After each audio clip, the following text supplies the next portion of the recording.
directly proportional to the pressure difference between its end and fourth power of its internal radius and inversely proportional to its length and viscosity of fluid is called Paiselius law. अब क्या है कि homogeneous fluid, homogeneous मतलब ऐसा fluid जो कि एक मतलब सेम फ्लूइड की बात करें, होमोजीनियस के पार्टिकल्स के दरमियान डिस्टेंस जो है वो सेम रहता हो, जो चेंज ना होता हो। अब होमोजीनियस फ्लूइड का जो वॉल्यूम है, होमोजीनियस फ्लूइड का जो है volume passing per unit time through a capillary tube और सिलेंडर, होमोजीनियस फ्लूइड लिया है वो पर यूनिट टाइम में किसी सिलेंडर में से पास आउट हो रहा है, तो वह जो वॉल्यूम होगा वो डायरेक्टली प्रोपोर्शनल होगा pressure difference between its and. हमने जो सिलेंडर लिया है, लाइक ये सिलेंडर है हमारे पास, ये हमारे पास सिलेंडर है, इस सिलेंडर में से यूनिफॉर्म या होमोजीनियस फ्लूइड जो है वो फ्लो कर रहा है।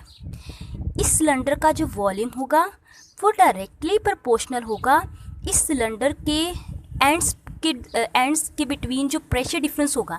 आपको पता है कि इसके लिए प्रेशर कुछ और होगा, इसके लिए प्रेशर कुछ और होगा, तो ये जो वॉल्यूम है, इस सिलेंडर का जो वॉल्यूम है वो डायरेक्टली प्रोपोर्शनल होगा कि ये जो हमने सिलेंडर लिया हुआ है, सिलेंडर के एंड्स के बिटवीन जो प्रेशर होगा, मतलब इस एंड और इस एंड का जो प्रेशर होगा, इसका जो प्रेशर डिफरेंस है उसके डायरेक्टली प्रोपोर्शनल होगा and fourth power of its internal radius, जो इसका रेडियस है उसकी फोर्थ पावर के, ठीक है, इसका जो सिलेंडर का जो रेडियस है उसकी फोर्थ पावर के और प्रेशर डिफरेंस के डायरेक्टली प्रोपोर्शनल। और यही वॉल्यूम जो है वो इन्वर्सली प्रोपोर्शनल होगा किसके, it's inversely proportional to its length, इसकी लेंथ के inversely proportional and viscosity of the fluid और ईटा के। तो पाइजेलियस लॉ के अकॉर्डिंग ये लॉ क्या कहता है कि जब होमोजेनियस फ्लूइड किसी सिलेंडर में से पास होता है तो उसका वॉल्यूम जो है वो डायरेक्टली प्रोपोर्शनल होगा सिलेंडर के डिफरेंट एंड्स पर के दरमियान, मतलब एंड्स पर जो प्रेशर लग रहा है उसके प्रेशर डिफरेंस के, ठीक है, उसके प्रेशर डिफरेंस के, और इसके साथ क्या प्रेशर डिफरेंस होगा और रेडियस के फोर्थ, मतलब इस सिलेंडर का जो रेडियस होगा उसकी फोर्थ पार के, और इन्वर्सली प्रोपोर्शनल होगा इसकी लेंथ के, सिलेंडर की लेंथ के और विस्कोसिटी के कोफिशिएंट के। ठीक है, स्टेटमेंट की बेटा समझ आ गई। अब चलते हैं, the coefficient of viscosity of the fluid can be determine by using Paiselius law when we force fluid through a pipe with known pressure of difference and mass flux. पाइजेलियस, अब हम विस्कोसिटी का कोफिशिएंट जो है मतलब ईटा हम लोग find कर सकते हैं किसको यूज़ करते हुए, पाइजेलियस लॉ को यूज़ करते हुए। इसके लिए हमें क्या करना होगा, जो पाइप में से जो फ्लूइड फ्लो कर रहा है, सिलेंडर में से जो फ्लूइड फ्लो कर रहा है उसके पाइप या सिलेंडर के एंड्स का जो मतलब एंड्स पर जो प्रेशर होगा उन दोनों प्रेशर का जो डिफरेंस होगा उससे, और उसके मैस फ्लक्स के, मतलब जितना हमने कितना फ्लूइड लिया हुआ है उसका मैस फ्लक्स क्या है, उसकी डेंसिटी क्या है, उससे हम क्या कर सकते हैं, विस्कोसिटी का कोफिशिएंट फाइंड कर सकते हैं। चलिए मैथमेटिकली देख लेते हैं, हमने पाइजेलियस लॉ की जो है वो फॉर्मूला ड्राइव करना है, तो चलिए स्टार्ट करते हैं। Consider a laminar fluid having coefficient of viscosity eta is flowing through a cylindrical pipe of radius R and length L. हमें क्या चाहिए, पहले मैं आपको ये समझा दूँ, फिर उसके बाद हम डायग्राम की तरफ चलते हैं। हमें क्या चाहिए, हमें एक लेमिनर फ्लूइड चाहिए जिसका विस्कोसिटी कोफिशिएंट क्या है, ईटा है, और वो किसी सिलेंड्रिकल पाइप में से गुजर रहा है, और सिलेंड्रिकल पाइप का रेडियस आर और उसकी लेंथ क्या है, एल। हमें एक लेमिनर फ्लो चाहिए, ठीक है, जो स्मूथ फ्लो होता है वो चाहिए, मतलब जो इसकी डायरेक्शन जो है वो चेंज नहीं होती। हमें एक ऐसा फ्लूइड चाहिए, ये क्या कर रहा है, एक सिलेंडर में से फ्लो कर रहा है। सिलेंडर क्या है, सिलेंडर जो लेना है उसका रेडियस आर और उसकी लेंथ क्या होनी चाहिए, एल, और जो फ्लूइड हमने लिया उसकी विस्कोसिटी क्या होनी चाहिए, ईटा। The layer of the fluids are in the shape of concentric cylinders having different radii. अब जो फ्लूइड फ्लो कर रहा है, डेफिनेटली फ्लूइड की डिफरेंट लेयर्स होंगी, जैसे भी आपने विस्कोसिटी में देखा। तो जो फ्लूइड सिलेंडर में से फ्लो कर रहा है, तो उस फ्लूइड की, चूँकि वो सिलेंडर में से फ्लो कर रहा है, तो उस फ्लूइड की जो लेयर्स होंगी, डिफरेंट लेयर्स होंगी, वो भी सिलेंड्रिकल फॉर्म में होंगी, और हम कह सकते हैं कि वो कॉन्सेंट्रिक सर्कल की फॉर्म में है। लाइक उनकी जो मतलब हर फ्लूइड जो है वो सिलेंड्रिकल फॉर्म में फ्लो कर रहा है, हर फ्लूइड का अपना एक जो है वो रेडियस होगा। तो ऐसे ऐसा मतलब सर्कल्स जिनका मतलब सेंटर पॉइंट सेम हो, ऐसा सर्कल जिनका सेंटर पॉइंट सेम हो उसको हम बोलते हैं कॉन्सेंट्रिक सिलेंडर या concentric circle. The flow velocity depends upon the radius. अब डिपेंड करता है जो फ्लूइड फ्लो कर रहा है उसकी वेलोसिटी की जो स्पीड है डिपेंड करती है किस पर, रेडियस पर डिपेंड करती है। अगर तो कॉन्सेंट्रिक सर्कल का रेडियस कम है, मतलब जिस सिलेंडर में या जिस सिलेंड्रिकल फॉर्म में फ्लूइड जो है वो मूव कर रहा है, अगर उसका रेडियस कम है तो उसकी वेलोसिटी भी कम होगी, और अगर उसका रेडियस ज़्यादा है तो उसकी वेलोसिटी क्या होगी, ज़्यादा। The velocity of the fluid is maximum along axis of cylinder. Cylinder के एक्सिस के अलोंग वेलोसिटी मैक्सिमम होगी और उसके एजिस पर क्या होगी, zero. Now take concentric cylinder of the fluid with radius y and y plus dy having velocity v and v minus dv as shown in figure. The backward drag force between two layers is given as. चलें देखते हैं। ये देखें, ये हमारे पास एक cylinder है, ठीक है, ये हमारे पास एक सिलेंडर है और इस सिलेंडर में से फ्लूइड जो है वो फ्लो कर रहा है, फ्लूइड जो है वो फ्लो कर रहा है। देखिए बेटा, ये फ्लूइड की फर्स्ट लेयर है, ये फ्लूइड की फर्स्ट लेयर है और ये फ्लूइड की सेकंड लेयर है। इस तरह की और भी बहुत सारी लेयर्स होंगी, लेकिन हम दो को स्टडी करेंगे, ठीक है। ये सिलेंडर है जिसमें से एक लैमिनार फ्लूइड जो है वो फ्लो कर रहा है, किस फॉर्म में, सिलेंड्रिकल फॉर्म में फ्लो कर रहा है। तो ये फर्स्ट लेयर हो गई और ये सेकंड लेयर। अब देखें, अगर हम इस लेयर को देखते हैं, उसका रेडियस भी ये सेंटर पॉइंट, मतलब सेंटर उसका ये बन रहा है। अगर हम इस लेयर को देखते हैं, उसका सेंटर भी ये बन रहा है। तो बेटा अगर सर्कल्स का सेंटर सेम हो तो उसको बोलते हैं कॉन्सेंट्रिक सर्कल्स। तो हमने भी यही पढ़ा कि लेयर्स जो है वो कॉन्सेंट्रिक सर्कल्स की फॉर्म में जो है वो फ्लूइड जो है वो फ्लो कर रहा है। तो देखिए, ये फ्लूइड की फर्स्ट लेयर, ये फ्लूइड की सेकेंड लेयर। फर्स्ट लेयर का अब रेडियस निकालना है तो डेफिनेटली सेंटर से यहाँ तक का डिस्टेंस क्या कहलाएगा, रेडियस, ठीक है। सेंटर से यहाँ तक का डिस्टेंस क्या कहलाएगा, रेडियस। तो ये जो मतलब ये जो स्मॉल सिलेंडर का जो रेडियस है वो है y, ठीक है, उसको हम रिप्रेजेंट करेंगे y के साथ। और ये जो मतलब दूसरा वाला सिलेंडर जो है, ये वाला सिलेंडर जो है उसके रेडियस को हम रिप्रेजेंट करेंगे dy, ठीक है। उसको क्या रिप्रेजेंट, मतलब यहाँ से यहाँ तक का डिस्टेंस क्या है, dy। लेकिन अगर हम यहाँ मतलब सेकंड सिलेंडर, मतलब इस सिलेंडर का अगर रेडियस निकालना चाहें तो डेफिनेटली सेंटर से लेंगे, सेंटर से यहाँ तक y और फिर यहाँ से यहाँ तक dy। तो टोटल इसका रेडियस क्या निकलेगा, y प्लस dy, ठीक है। इस सेकंड सिलेंडर का रेडियस क्या आएगा, y प्लस dy। और अगर हम ओरिजिनल सिलेंडर का, ये तो लेयर्स है ना, फ्लूइड की लेयर्स जो है वो कॉन्सेंट्रिक सर्कल्स की फॉर्म में मूव कर रही है। अगर हमने जो सिलेंडर लिया हुआ है उसका रेडियस देखे सेंटर से यहाँ तक, तो उसका रेडियस क्या होगा, r। फ्लूइड जो है वो यहाँ मूव कर रहा है, फ्लूइड इस साइड से मूव कर रहा है और यहाँ तक जा रहा है। अब देखिए, फ्लूइड अपने एक्सिस के लॉन्ग, मतलब इस डायरेक्शन में फ्लूइड की स्पीड जो है वो मैक्सिमम होगी। लेकिन अगर हम सिलेंडर के एजेस की बात करें, देखो ये एक्सिस है, इसके अलोंग वेलोसिटी फ्लूइड की मैक्सिमम होगी। ये सिलेंडर के एजेस हैं, ये सिलेंडर के क्या है, एजेस। तो यहाँ वेलोसिटी क्या होगी, ज़ीरो होगी, वेलोसिटी यहाँ ज़ीरो। और इस एक्सिस के अलोंग वेलोसिटी क्या होगी, मैक्सिमम। इसी तरह इस एक्सिस के अलोंग वेलोसिटी मैक्सिमम और इस सिलेंडर के लिए ये जो एजेस है यहाँ वेलोसिटी क्या होगी, ज़ीरो। इसी तरह इस एजेस के लिए वेलोसिटी क्या होगी, ज़ीरो। और जब तक इस एक्सिस के अलोंग फ्लूइड की जो स्पीड होगी, वेलोसिटी क्या होगी, मैक्सिमम होगी। और इस सिलेंडर की लेंथ क्या है, L। सिलेंडर की लेंथ क्या है, L। The area of the cylinder having radius y and length L is given. अभी पीछे हमने ड्रैग फोर्स निकाल ली जब फ्लूइड जो है वो इस सिलेंडर में से मूव करेगा, ठीक है, जिसका रेडियस क्या है, y to y plus dy। मतलब इस सिलेंडर का रेडियस भी ले लिया और इस सिलेंडर का भी, मतलब फर्स्ट लेयर का रेडियस और सेकंड लेयर का रेडियस ले लिया। तो वो जब फ्लूइड जो है वो इन मतलब यहाँ से मूव कर रहा होता है, तो जाहिर सी बात है यहाँ विस्कोसिटी का होगा ना फिनोमेना। देखिए, ये फर्स्ट लेयर, ये सेकेंड लेयर है, इन दोनों के दरमियान जो कोफिशिएंट होगा, विस्कोसिटी का कोफिशिएंट होगा वो है ईटा, ठीक है। दोनों के दरमियान कोफिशिएंट क्या होगा, ईटा। तो जब फ्लूइड जो है फर्स्ट लेयर जो है वो सेकंड लेयर पर स्लाइड करेगी, फर्स्ट लेयर जो है वो सेकंड लेयर पर स्लाइड करेगी, तो डेफिनेटली इसके ऊपर एक ड्रैगिंग फोर्स भी लगेगी। तो वो ड्रैगिंग फोर्स जो है वो पीछे अभी हमने देखी कि ड्रैगिंग फोर्स क्या है। ये बेटा ड्रैगिंग फोर्स के लिए F is equal to minus eta A d v d y, ठीक है, minus eta A d v A y. ये हमारे पास क्या आ जाएगी, ड्रैगिंग फोर्स। जैसे पीछे हमने निकाली, सेम बेटा हमने वही ड्रैगिंग फोर्स जो है वो यहाँ लिख ली। ये हमारे पास ड्रैगिंग फोर्स हो गई। अब क्या करना है, the area of the cylinder having radius y and length l is given as. अब सिलेंडर का अगर एरिया जो है जिसकी ये हमारे पास सिलेंडर है जिसकी लेंथ l है और जिसका रेडियस हम क्या ले रहे हैं, मतलब ये सिलेंडर ले रहे हैं, सॉरी बेटा ये वाला सिलेंडर, ये जो लेयर है ना फ्रिक्शनल, ये जो फ्लूइड की लेयर है, इस सिलेंडर का हम रेडियस लेंगे। रेडियस क्या है y, और इस सिलेंडर की अगर बेटा इसकी लेंथ l है तो डेफिनेटली इस सिलेंडर की लेंथ भी क्या होगी l। तो ये बेटा हमारे पास y रेडियस और l लेंथ वाला सिलेंडर जो है उसका अगर एरिया निकालना चाहें तो बेटा एरिया कैसे निकालेंगे। सिलेंडर का एरिया जो है वो फॉर्मूला होता है 2πr।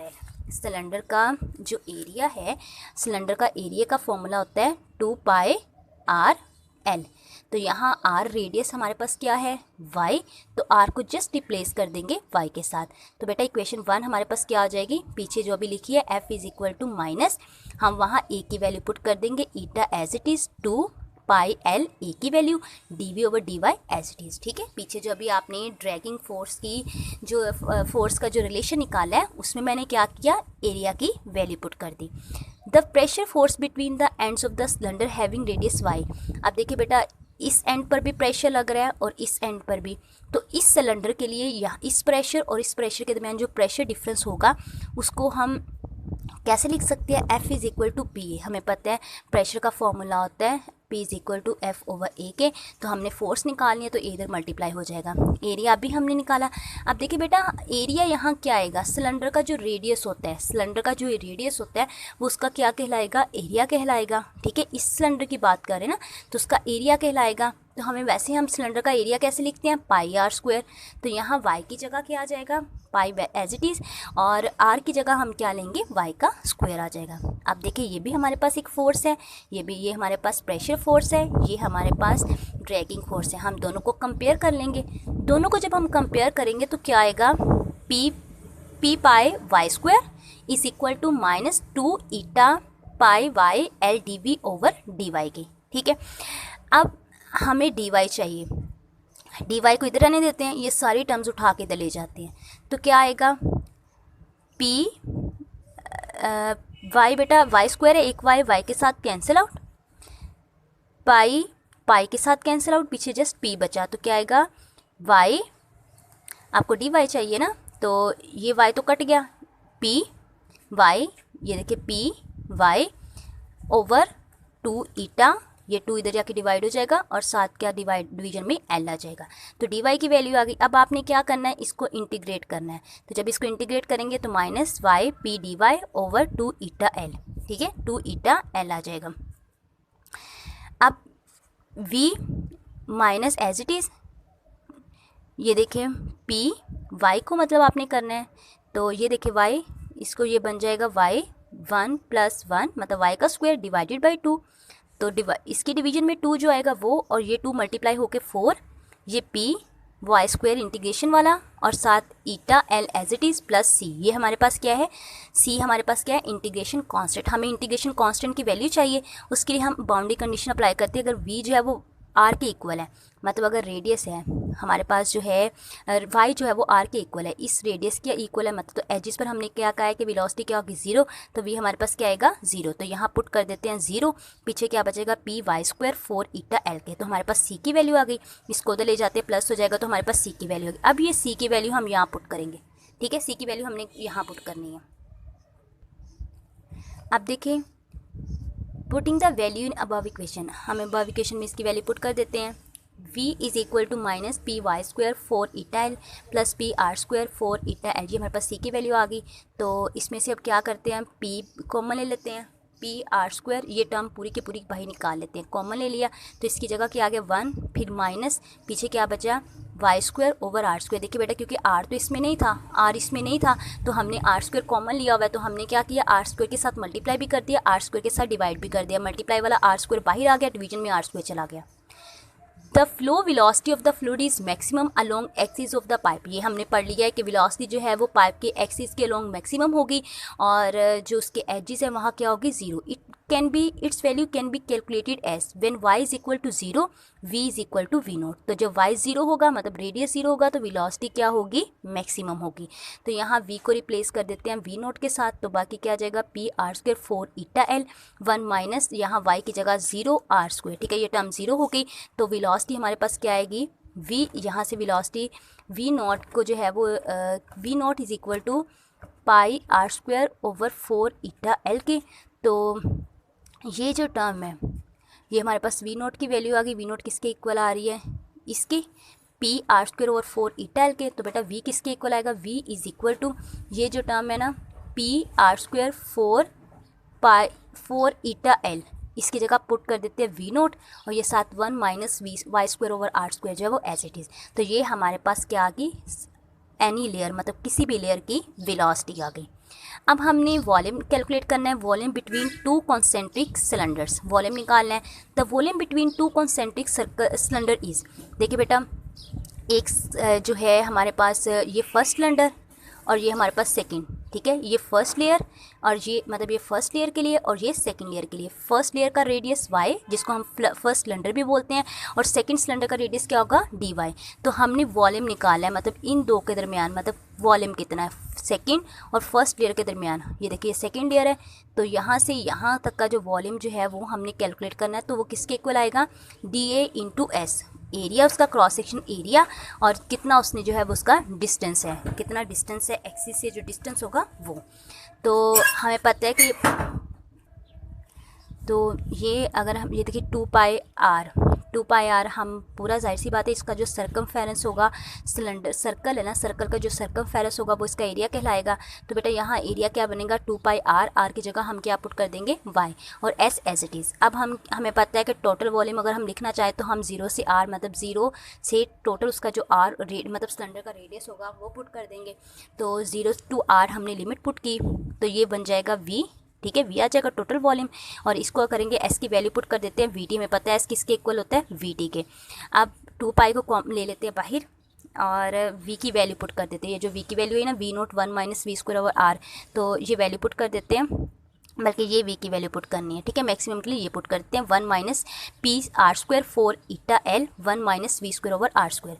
तो ये हमने पुट कर दी। तो यहाँ क्या आ जाएगा 2, इसके साथ कटिंग की तो 2 हो गया, पाई पी भी बाहर निकाल दिया और आर स्क्वायर को अंदर ले गए, आर स्क्वायर के अंदर ले गए, नीचे क्या आएगा 2 ईटा l। जब आर स्क्वायर अंदर मल्टीप्लाई हुआ तो वाई आर स्क्वायर हो गया, मतलब ये वाई भी साथ अंदर मल्टीप्लाई करना है, वाई आर स्क्वायर माइनस ये आर स्क्वायर के साथ कट गया, ये वाई इस वाई के साथ मल्टीप्लाई होकर वाई क्यूब, ये डी वाई आ गया। अब यहाँ जो टी है हमने इसको क्या करना है, अब ये हमारे पास आ गया पाई पर यूनिट वॉल्यूम के लिए, मतलब यहाँ जो टी था ये जो टी था हम इसको इधर ले आए, ठीक है, ये टी हमने पहले बाई निकाल लिया। तो यहाँ पाई पी 2 ईटा l आर, इसको अब इंटीग्रेट करते हैं तो बेटा क्या आएगा, इसको जाहिर सी बात y को करना है तो y स्क्वायर आ जाएगा, y स्क्वायर ओवर 2 आ जाएगा, ठीक है। अगर इसको करेंगे तो y स्क्वायर ओवर 2 इसकी इंटीग्रेशन हो जाएगी और अगर इसकी करते हैं तो इसकी इंटीग्रेशन क्या आएगी, बल्कि इंटीग्रेशन तो बेटा इसकी हो चुकी है, बस अब आपने क्या करना है लिमिट्स पुट करनी है, ठीक है, इंटीग्रेशन हो चुकी है, अब आपने क्या करना है इसकी लिमिट्स नहीं, बल्कि यहाँ देखिए इंटीग्रेशन हो रही है, यहाँ y स्क्वायर हो जाएगा y स्क्वायर ओवर 2 और यहाँ y 4 ओवर 4 आ जाएगा। अब हम इस पे लिमिट्स पुट कर देते हैं, आर स्क्वायर वाई की जगह वाई स्क्वायर था तो उसकी जगह लिमिट पुट कर दी आर स्क्वायर, ये देखिए आगे आर स्क्वायर, ये आर स्क्वायर और वो आर स्क्वायर मिलके आर की 4 हो गया और यहाँ लिमिट पुट की मतलब फिर लोअर लिमिट पुट की तो ये टर्म 0 हो गई, फिर माइनस ये वाई की 4 की जगह क्या आ जाएगा आर की 4 ओवर आर 4। तो एलसीएम ले लेते हैं, एलसीएम इसका 4 लिया, आर की 4 कॉमन ले लेते हैं, ठीक है, आर की 4 कॉमन ले लिया तो 2 माइनस 1 ओवर 4 हो गया। तो इसको दोबारा सॉल्व किया थोड़ा सा तो पाई पी आर की 4 और 8 ईटा एल आ जाएगा, 4 2 8, 2 में से 1 माइनस क्या 1।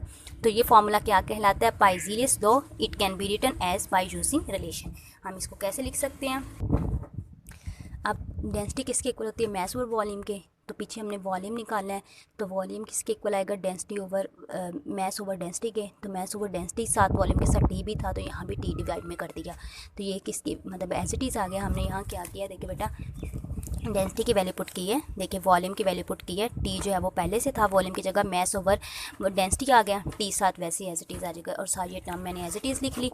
तो mass over time mass over density को उधर मल्टीप्लाई कर देते हैं, मैस ओवर टाइम के से इक्वल आएगा पाई पी रो आर की 4 ओवर 8 ईटा एल के इक्वल। और ये जो है टोटल मैस पर यूनिट टाइम जो है वो मैस फ्लक्स कहलाएगा। मैस फ्लक्स की वैल्यू क्या आएगी, पाई पी रो आर की 4 8 ईटा एल के। तो ये हमारे पास पाइज़िलियस लॉ का फॉर्मूला आ गया। बेटा ये पाइज़िलियस लॉ जो है वो बहुत इंपॉर्टेंट है और ये बहुत दफ़ा एग्ज़ाम्स में आया हुआ है। तो होप्स हो कि आपको समझ आ गई होगी, आपने इसको बहुत अच्छे से तैयार करना है। और गुड लक। ओके स्टूडेंट्स, अल्लाह हाफिज़, टेक केयर।